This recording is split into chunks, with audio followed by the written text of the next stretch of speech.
Hi guys, my name is Brianna, and right now I want you guys to close your eyes and pretend and just imagine this is what you guys saw from the day you woke up, from the moment you woke up to the time you went back to sleep.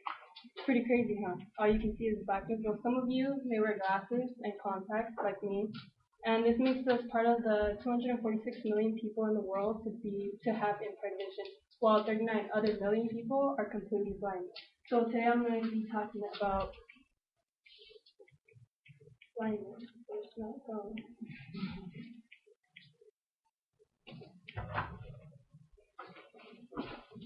Blind. Having a cousin that is completely blind makes me question a lot of things. So my cousin was 4 years old and she lost her sight due to a vessel burst in her brain. And living a life without sight can be difficult, but it's not impossible because today we have technology and equipment and materials to help the blind. So first I'm going to be talking to you about the types of blindness, and then I'm going to jump into the causes and cures, and after that I'm going to speak a little bit about their lifestyle. So types of blindness, causes and cures, and the lifestyle. And there's a few types of blindness, but today I'm only going to be talking about the two commonly known types of blindness. And the first type of blindness is complete blindness. And complete blindness is a total loss of vision when somebody loses their sight and cannot see whatsoever. They have no light perception, no color perception. And another subcategory that I want to get into is being legally blind. Being legally blind means that a person cannot see the second row under the big E. When you guys go take that exam test at the eye doctor, you guys know what I'm talking about?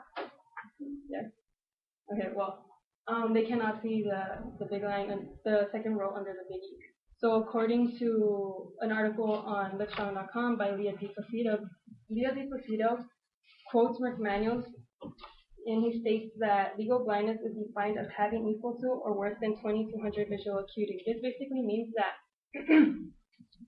that a person who is standing at 200 feet away can see an object from that distance, while a person who is legally blind and is visually handicapped, they cannot see it as further than 20 feet away. So the second type of blindness that I want to talk about is color blindness. Color blindness is also known as dyschromatopia. Yeah, dyschromatopia. And Merck manuals again. Dyschromatopia is the inability to see certain colors, some shades of different colors, and Merck manuals again states that the most common color blindness is red and green color blindness, which is this block right here. This is the test that they usually take. The people who have that are colorblind cannot see the big 8, the big red 8, because they can't discern those types of colors. So now that I talked to you about some of the types of blindness, I will now jump into the causes and cures. And the causes and cures, there's a bunch of ways that you can lose your sight. It can either be hereditary or you can lose it by doing many different stuff. So if we focus on the statistics of it, according to World Health Organization, they report that globally the major causes of visual impairment are 43% uncorrected refractive errors, which is basically myopia, hyperopia, and astigmatism. 33% are caused by cataracts, and 2% are caused by glaucoma. So as for the cures, obviously there's glasses and contacts and laser eye surgery for people with impairments, in visual impairments.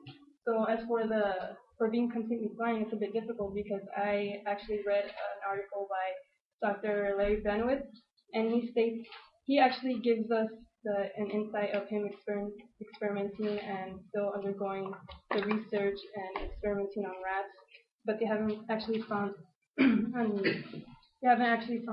cure for complete blindness. And now that I talked to you about the causes and cures of blindness, I will now jump into their lifestyle.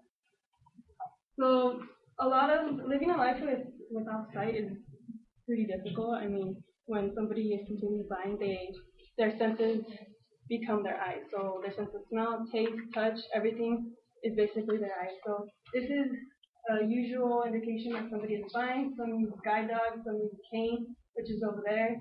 And these dogs are especially trained to help them move so they won't see bumpiness and stuff.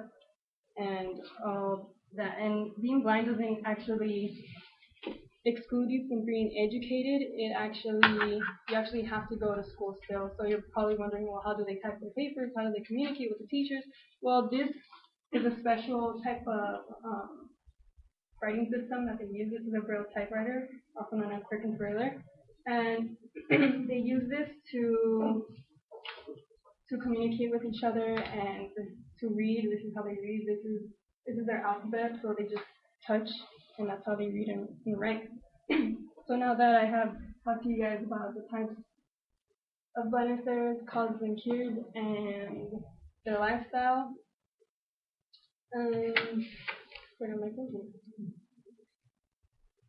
I want to leave you guys with just a thought. Obviously, I hope you guys understand the many people that are affected by this, but I just want you guys not to take your sight for granted, because there's many people in the world that wish they had a sight so they can see.